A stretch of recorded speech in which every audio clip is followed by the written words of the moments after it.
Pada Iwan yang dimuliakan Allah, ibu-ibu yang dimuliakan Allah, dirahmati Allah.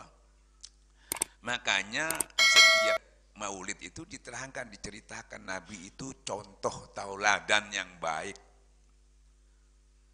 Jadi orang-orang ini Rasulullah itu harus, dengan adanya Rasulullah dan disampaikan kepada kita tadi supaya kita itu mengharapkan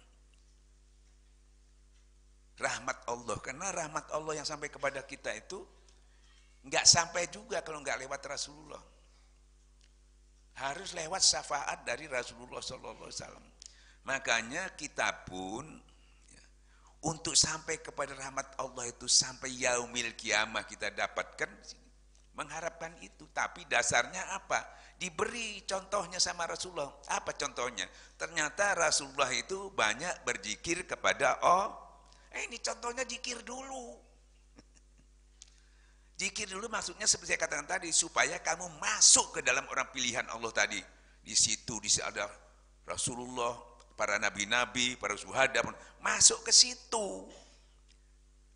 Jadi zikir, contoh awalnya zikir ini. Kalau tidak sama tidak bisa masuk wilayah itu. Makanya dengan kita berzikir terus menerus zikir. Maksudnya apa zikir terus menerus?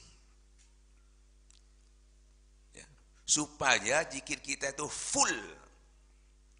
Tidak ada lagi di dalam diri kita, di dalam darah daging kita, ya tuh, di dalam pendengaran kita, penglihatan kita, semuanya dia harus berzikir. Itu tidak bisa sampai lakukan kalau tidak bertorekat. Tidak bisa. Hatta kamu hafal 1000 kitab, kata Syekh Abdul Qadir Jailani. Karena saya sudah merasakan hal itu. Seorang ulama besar, dia ahli, ulama besar. Al-Imam Ghazali radhiyallahu anhu juga itu ulama besar yang menjadi panutan bagi orang-orang ahli sunnah wal jamaah, termasuk habaib juga. Itu tidak mendapatkan apa yang saya sampaikan tadi. Umur 36 tahun Imam Ghazali itu sudah jadi profesor. Mulai 7 tahun sudah mondok beliau itu. Mondoknya itu enggak seperti kita. Terus mondok. Full ngilmu. Tapi dia juga ngilmu, ya zikir juga.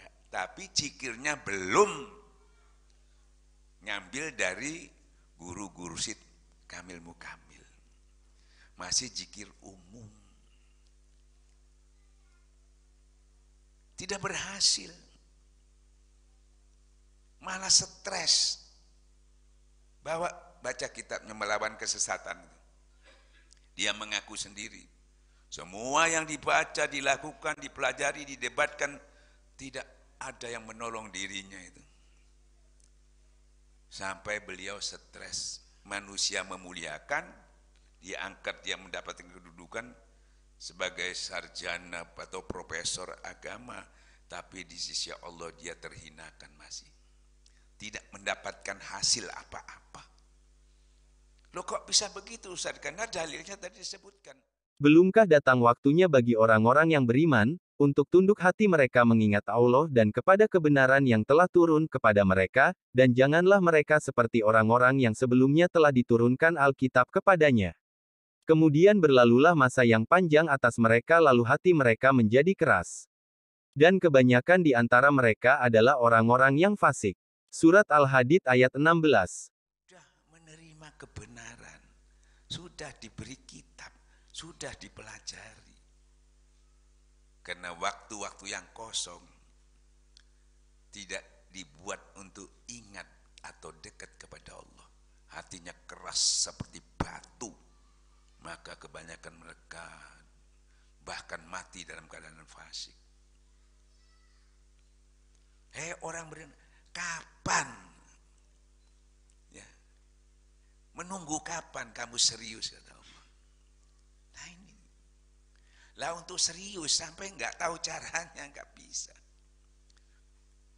Karena zikir itu maka serius itu allazi yaskunullaha qiyaman wa qu'udan wa la junub, dudukmu berdiri. Kalau sampai duduk aja berzikir enggak serius itu. Berdirinya enggak. Duduk aja berdiri juga zikir, enggak. Berbaring tidak, enggak serius.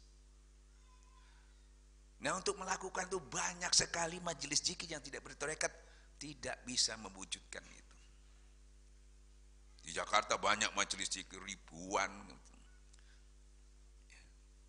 Nah, tapi karena tidak bertarekat, bukan salah ya, tapi rapuh.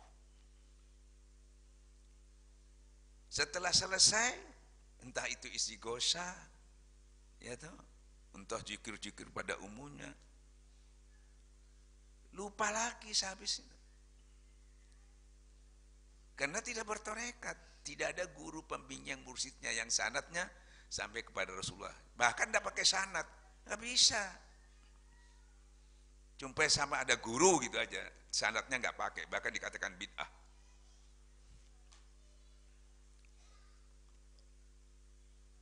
Para ikhwan dan akhwat yang dimuliakan Allah. Nah, kita terus menerus ngobrol juga sama juga, ya toh? Sambil datang ke mengajarnya ngobrol juga, sama, kan itu ya. Cuma kita sambil berjalan, ya toh, mulutnya ngobrol, hatinya ingat kepada Allah. Bedanya di situ. Karena kita tahu caranya, tahu metodenya. Kalau nggak tahu ya ngobrol aja sudah.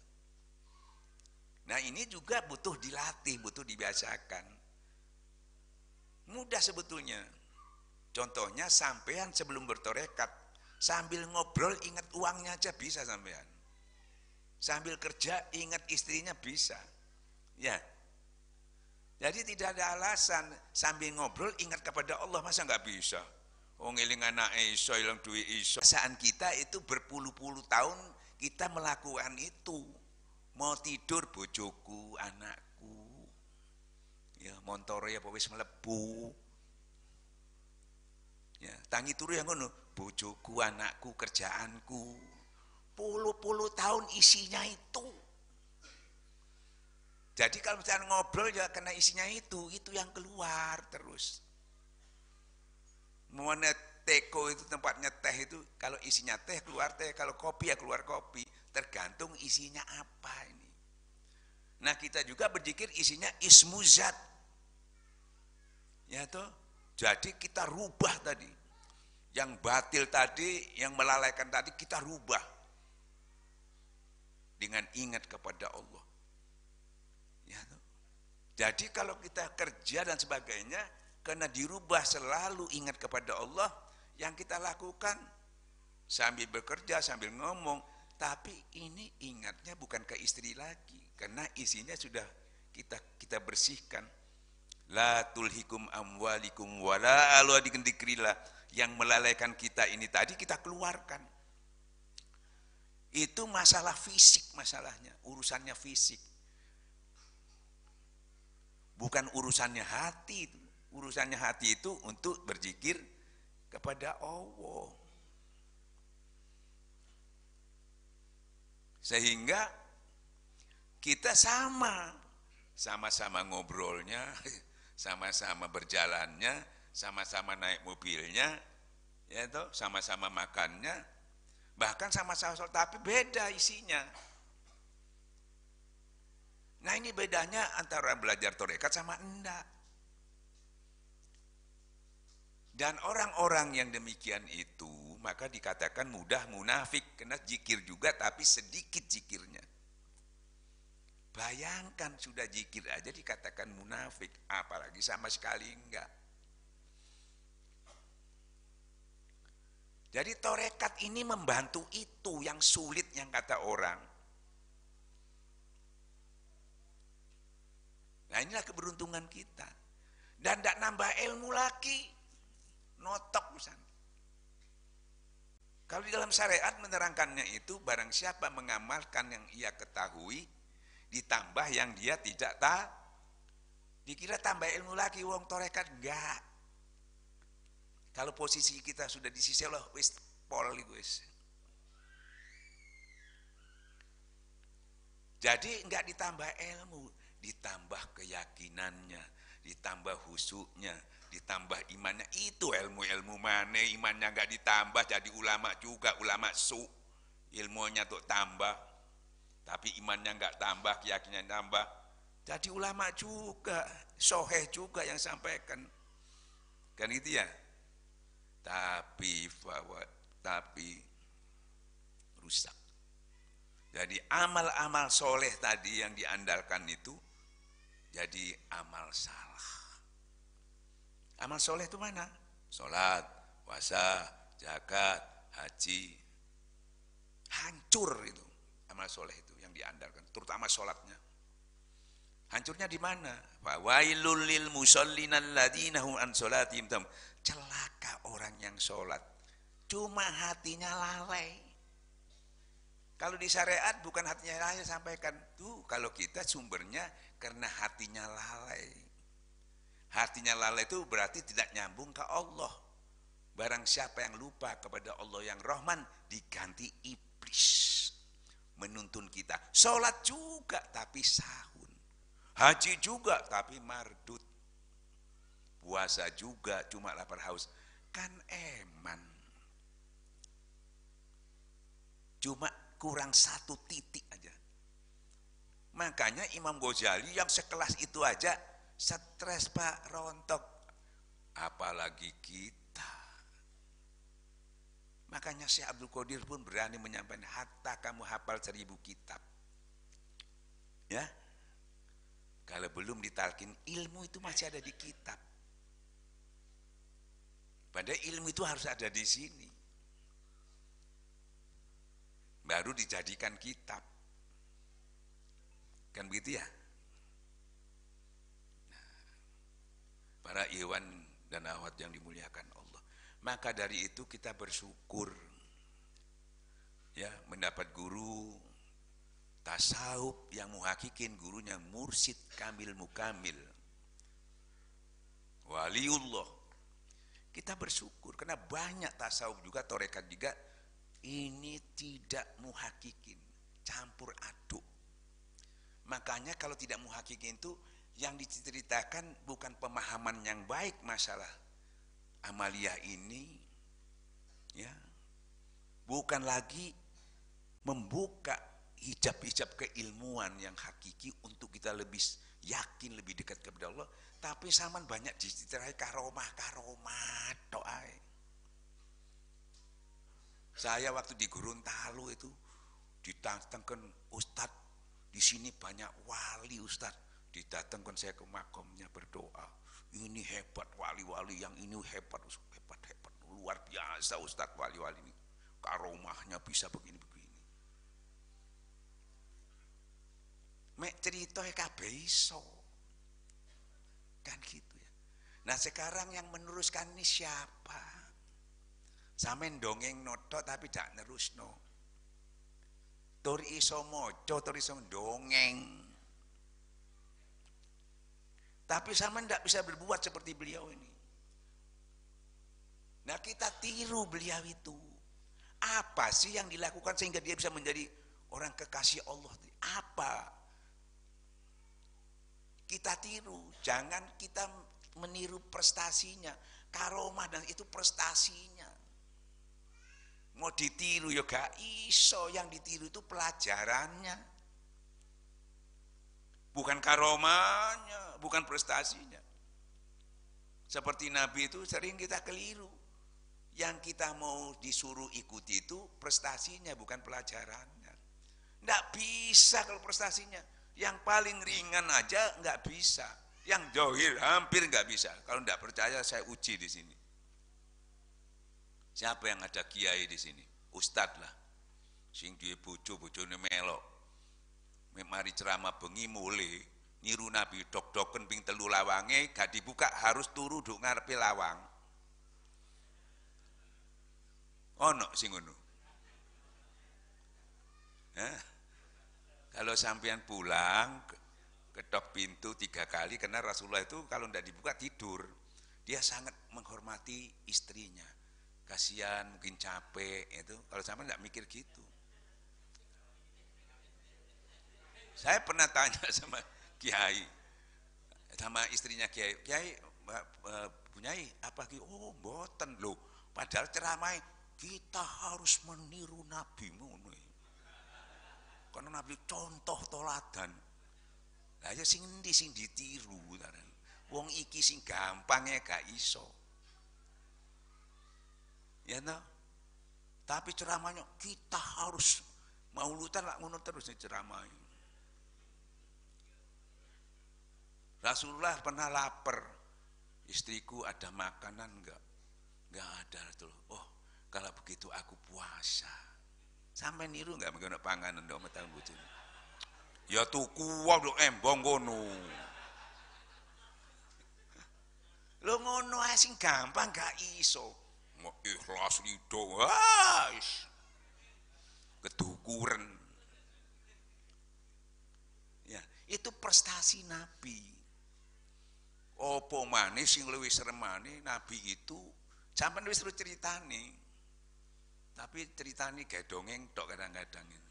Jadi gak contoh. Gitu. Jadi Rasulullah sering datang ke masjid, ada seorang muda sing misui, sing ngilono, kadang didoni. Rasulullah enggak marah. Kan gitu ya? Enggak marah. Pada satu saat, hampir setiap hari loh. Pada suatu saat Rasulullah datang ke masjid lagi, loh, nangen di hari ini sing biasa ngilokno aku, misui aku, kok gak muncul? Tanya sama sahabat, kemana itu yang sering menghina saya itu? Sakit ya Rasulullah. Nah, kalau sampean pasti ngomongin ini, kapokmu kapan kok? Makanya ojo nganu kiai kualat, pasti ngono wis. Nggih. Gak kira njambak sakno rek tak parani, gak mungkin wis, gak mungkin wis. Ono maneh sing iki sing serem iki kaya wong wedok biasane iki. Ya, cerita ini betul-betul ini menyedihkan betul bagi kita yang kadang salah. Jadi Nabi itu dan cerita ini sudah terkenal. Nabi memberi makan ada orang Yahudi.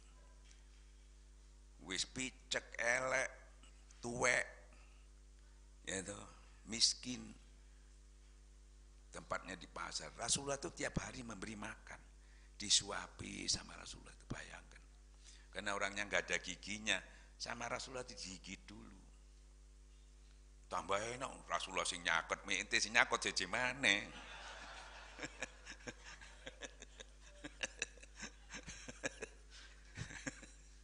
Wong idune Rasulullah legi, idune Rasulullah dadi obat ya. Nah kene enggak mengandung virus.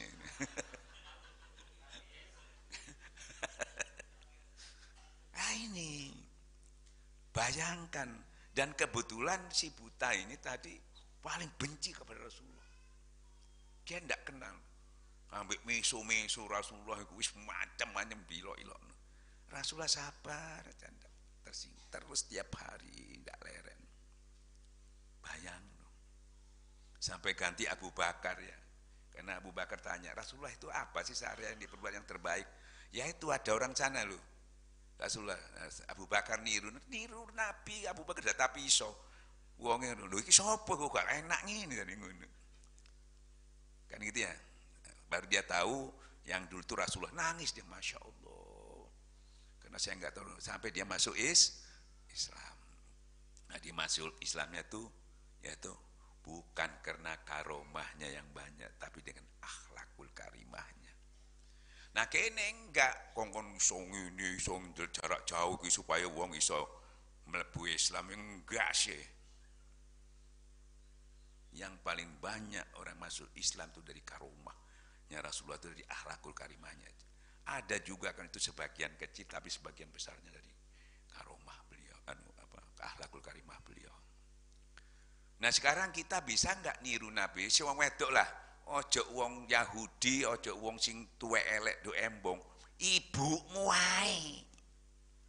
Bisa. Ojo wong liya, Ibumu iki lho iso enggak? Wis gatek nyuapi lah. Nyiapno aja istiqomah tiap hari ya. Tak iso. Nah, itu prestasi. Nah, untuk bisanya kita pakai apa mulainya? Ini yang penting.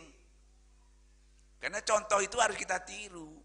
Mulai dari mana? Nah, bukan prestasinya Nabi, tapi kita tadi disebutkan Nabi itu pertama banyak berzikir. Dan setiap keadaan dia berzikir, keadaan itu yaitu seperti disebutkan dalam Quran, laki-laki yang tidak dilalaikan ingatannya kepada Allah oleh aktivitasnya jual beli ke apa saja, dia tidak lalai.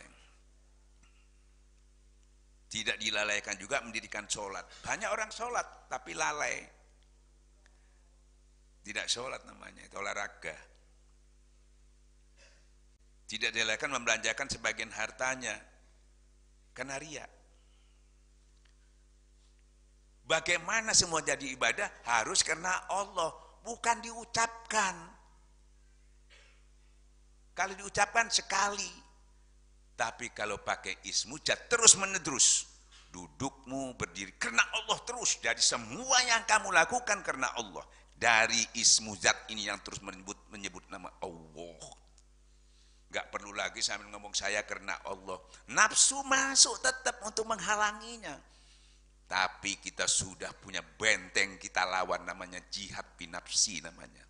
Kalau enggak sampean katut tapi ngomongnya karena Allah.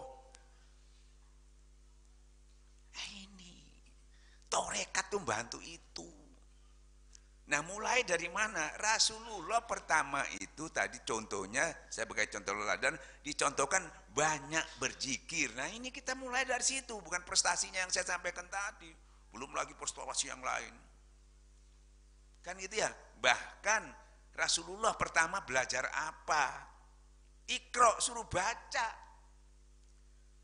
Nah, karena yang mendapat riwayat ini cuma dibahas sampai dibaca saja, akhirnya baca semua, beli kitab yang banyak. Padahal cerita selanjutnya Rasulullah apa bisa baca, apa bisa suruh baca? Enggak bisa baca. Buta huruf Rasul, memang enggak sekolah. Maka malaikat Jibril melangkul sampai 3 kali. Disuruh apa mulainya Rasul belajar apa? Dibisiki Rasulullah pertama itu apa? Sebut-sebut nama Allah. Suruh belajar zikir dulu. Jadi Rasulullah pertama belajar suruh baca nggak bisa. Jadi disuruh menyebut-nyebut Allah. Dia pakai orang syariat. Memulainya kalau melakukan sesuatu dengan membaca Bismillahirrahmanirrahim. Setelah dia menyebut itu baru dia bisa membaca. Kita juga membuka Quran, melakukan apa? Harus dengan banyak membaca. Harus memulai dengan Bismillahirrahmanirrahim, kan begitu ya? Artinya Bismillah itu ya toh, kita harus ingat kepada Allah yang pengasih lagi penyayang. Syariat kan begitu. Makan Bismillahirrahmanirrahim, minum Bismillahirrahmanirrahim ya. Sudah benar. Tapi kebenaran itu harus sempurna. Ya. Nah, dikaji dengan tasawuf. Kalau enggak ketahuan sempurna apa enggak. Nah, Nabi Musa aja sudah jadi nabi aja, ada hal yang belum dia belajar disempurnakan. Sekarang kita baca Bismillahirrahmanirrahim itu sempurna enggak? Setelah dikaji ternyata belum sempurna. Ibarat sholat itu masih usolli, belum sholat. Bismillahirrahmanirrahim menurut ulama tasawuf itu belum zikir. Masih diingatkan kepada Allah, masih disuruh ingat kepada Allah. Ingatlah Allah yang pengasih lagi masih disuruh delingno dorong zikir. Sik delingno. Makanya kita baca ada Bismillahirrahmanirrahim. Ingat sama delingno, ingat kamu. Kalau sudah dia betul-betul ingat kepada Allah, mestinya zikir. Sampean zikir mboten, sik derengnya dorong ingat. Cuma bismillah tok. Nah, iku sik delingno. Nggih. Kalau sampean sudah zikir baru ingat. Oh, sik delingno kok. ono sing digelem dieling, ono sing enggak. Nah, kita menindaklanjuti, jadi kita kafah. Istilahnya kalau tadi bismillah itu kulitnya, yaitu zikir itu isinya. Ya toh. Nah, hakikat itu rasane. Kan gitu. Baru sampean tuh lega mek ono mek gak ono rasane. Mangan ya bukan rasane. Kudu dilepe ae. Mangane zikire males gak ono rasane. Tapi mek ono rasane mbae buto ae. Ala biji ketat milhanya yang hati menjadi tentram, menjadi nyaman. Ono rasane. Mega ono, ya iku mau pasti keliru iku mau. Ono sing kurang. Nggih. Nah, kenapa jadi kurang? Ya toh. Karena tidak mengambil zikir itu dari hati seorang mursyid yang bersih hatinya. Sampai anak iso ngajar zikir. Gampang. Zikir torekat malah. Nggih. Zikirin jero iki, tapi sing kayak iku sapa? Dia enggak punya otor, makanya kalau bukan mursyid kamil-kamil atau yang ditunjuk petugasnya sebagai wakil, enggak bisa. Masih diajar, no, dia tidak akan bisa menyentuh karena itu termasuk transfer. Makanya wakil talqin ini yang ada, kalau dia nalkin, bukan dia yang menalkin. Karena transfer. Kalau yang punya kita yang ditransfer, Pak, saya belontang-belonteng, melebuni nang sampean belontang-belonteng kok. Maka kita robitoh punyanya siapa yang harus disampaikan di transfer itu tadi. Ya, punyanya guru ditransfer oleh gurunya sampai ke Rasulullah. Nah, Rasulullah itu ke Allah. Makanya Rasulullah sampai pernah sabda, kalau kamu itu menimbang iman Abu Bakar ke seluruh iman umat manusia, niscaya lebih berat imannya Abu Bakar. Bukan kena banyak sholatnya, bukan kena banyak puasanya. Bukan pula enggak puasa, enggak sholat, jangan keliru. Tapi apa yang ada dalam dadaku ini, yang dihujamkan Allah kepada aku, kata Rasulullah, aku hujamkan kepada dadanya Abu Bakar. Itu transfer, Pak, bukan ilmu. Nah, kalau ilmu semua sampean bisa sampaikan, loh ini zikirnya pakai ini, ya bisa sampean semua bisa. Tapi enggak ditransfer, enggak masuk. Ya, harus mengerti. Makanya tidak boleh, tidak bisa percuma. Harus kena pada ahlinya. Nah, makanya itulah salah satu kode etik dari tasawuf. Jadi tidak semua orang bisa menyampaikan itu. Karena satu-satunya pelajaran di dalam agama itu tadi, dalam Quran, fikih, ilmu-ilmu yang lain lah, itu bisa otodidak. Dan yang mempelajarinya biar enggak takwa, asal cerdas dia, biar enggak sholat. Yang hafal hadis banyak yang enggak sholat. Yang ahli tafsir juga banyak enggak sholat. Enggak apa-apa, dia ahli di bidang itu. Bisa orang menerima pelajarannya. Tapi kalau zikir, orangnya enggak zikir, enggak bisa. Dia orang yang harus bersih hatinya. Kalau yang lainnya bisa. Makanya Senokogronya bisa ngajari tafsir. Kan begitu ya? Nah ini kita alhamdulillah dapat transfer dari Allah ke Rasul terus sampai ke ujungnya guru kita Syekh Ahmad Sobel Fatajul Arifin sampai kepada kita. Karena dasar dalilnya itu banyak orang yang tidak ada sanad, ya tuh dia itu sendirian tapi alim, tapi sendirian budal. Jadi dua di Quran tuh, ada yang pakai dengan pemimpinnya masuk surga, ada yang budal dewe. Yang budal dewe tutup kono bingung, melebu gak iso, gak mendapat sapaan golek Rasulullah. Nabi Adam njaluk gak iso aku, njaluk Rasulullah golek ono. Nabi Ibrahim gak iso kabeh. Golek setengah mati, gak ketemu, repot lah. Nah, kayaknya wes karena kita sudah sangat nyambung dari guru kita, ya Rasulullah masuk, ya katut kita sudah masuk dalam pilihan Allah itu tadi. Enak toh? Ah ini tarekat itu ke sana tuh iso nebak-nebakan, iso nambani uang ya. Jangan kita dialihkan ke sana. Ini yang paling penting tadi supaya kita, contohnya tadi mendapat keselamatan di akhirat, karena kita supaya mendapatkan rahmat bukan di sini toh, sana yang paling penting. Nah, contohnya Rasulullah mengatakan banyak beliau itu berzikir, contohnya niku. Loh, kan Ustadz harus banyak yang harus dipelajari, bukan zikir aja. Kan ngeten nggih. Apa enggak ada pelajaran yang lain? Nah, di sini. Justru dengan zikir itu maka tumbuhlah yang lain itu. Misalnya sampean saya berguru sama Abah. Abah, saya bisa enggak seperti orang-orang yang hebat-hebat itu? Karena saya ini orang lapangan, Pak. Loh, Abah itu enggak bukakan kitab sama saya. Saya bisa enggak jadi benar seperti orang yang hebat-hebat itu? Bisa, loh. Enggak dibukakan kitab, suruh ngambil sapu lidi. Oh, apa ini? Ambil sapu lidi. Sapukan, sapu. Yang panjang ini Nabi, yang panjang lagi satu yang kena tanah ini wali, yang pendek itu ente. Enggak melok kerja. Karena pendek loh, yang kerja kan yang panjang sampai ke tanah. Tapi kamu masuk dalam orang pilihan itu tadi. Yang penting itu. Nanti sifat-sifat orang itu membias kepada kamu. Makanya kan bersifatlah dengan sifat Allah. Kalau kita dekat sama Allah, nanti sifat Allah itu membias kepada Rahman Rahimnya, kasih sayangnya. Sampai melebu toko minyak wangi, masih gak tuku, metu mantu wangi. Apa mana tuku? Melebu toko terasi, masih gak tuku, metune membu terasi.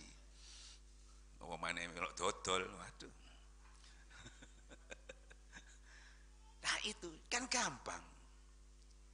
Terus gimana bah caranya, Pak? Nah, Abah sudah menanamkan bibit solehanya, talqin itu. Ya, itu bibit soleha. Jadi mau narkoba kek, mau edan kek, mau gendeng kek, mau zalim kek. Kalau sudah ditinim bibit soleha, asal bibitnya itu dijaga, disirami, siramannya hataman, manakipan, ziarah tadi, insya Allah dia berproses. Saya sama apa enggak didongi tok, wis mulya, kesuwen ngomong-ngomong tok, golek bibit sing apik buah apa tanemen. Golek bibit sing apik, tanah yang subur. Mari ini kon rinyo, wis 3 wulan gitu. Ini ngomong-ngomong terus gak dadi-dadi, wis praktek langsung aja gitu. Saya cari bibit, saya tanam. Tapi jangan harap baru ditanam minta buahnya. Kuncu bae durung metu, menungso lak kesusu ae.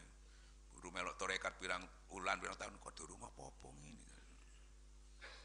Gitu. Nah, ditanamlah bibit itu, saya tanam 3 bulan sampai keluar daunnya. Buahnya belum. Saya datang ke Abah, "Bah, gimana? Gimana? Alhamdulillah, Bah, sudah keluar daunnya. Buahnya belum, Bah, bunganya belum. Nanti mungkin selanjutnya." Yang mengeluarkan daunnya itu kamu, tak? Kamu yang mengeluarkan daunnya, sekaligus mewarnainya. Enggak, Bah. Siapa? Ente apa? Enggak, siapa? Ya Allah, Bah.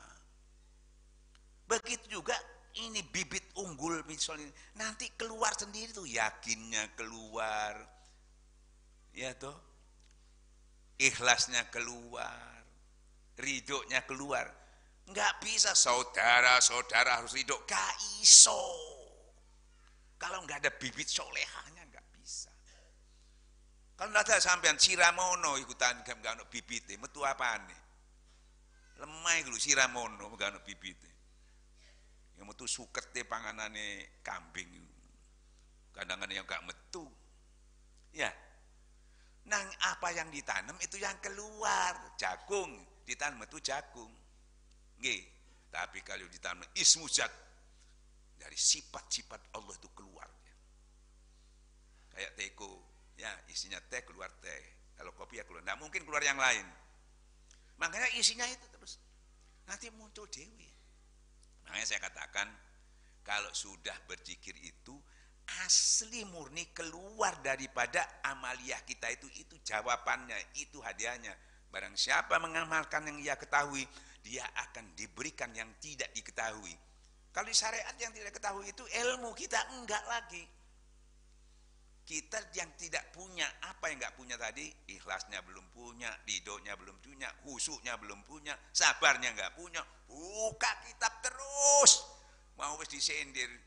Orang-orang dahulu telah diberitahu kebenaran, harus sabar dan sebagainya. Nggak bisa, malah fasik. Karena waktu-waktu yang ada, yang panjang, tidak dipergunakan untuk dekat kepada Allah. Justru tambah fasik, kan lucu. Maka dari itu barang siapa bersungguh-sungguh mujahadah, serius dengan berjiku melawan hawa nafsunya, merendahkan hawa nafsunya tadi sampai menjadi tenang, kan begitu ya? Itu orang-orang itu yang mendapat kemenangan, itu jihad binafsi, itu yang diundang sama Tuhan. Nah kita harus mencapai itu, ojo sampai mati di sini.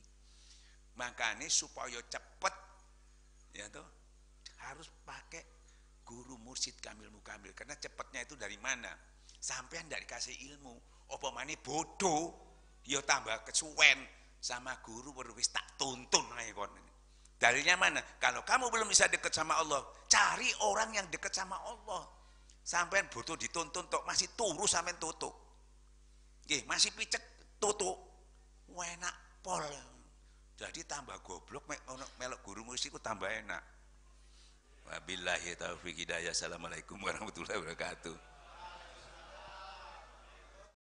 Dukung channel ini dengan subscribe, dan jangan lupa nyalakan loncengnya, akan ada video-video baru yang mungkin Anda suka. Kalian boleh membagikan video ini ke saudara maupun teman, karena berbagi itu kebaikan. Semoga Allah membalas kebaikan Anda.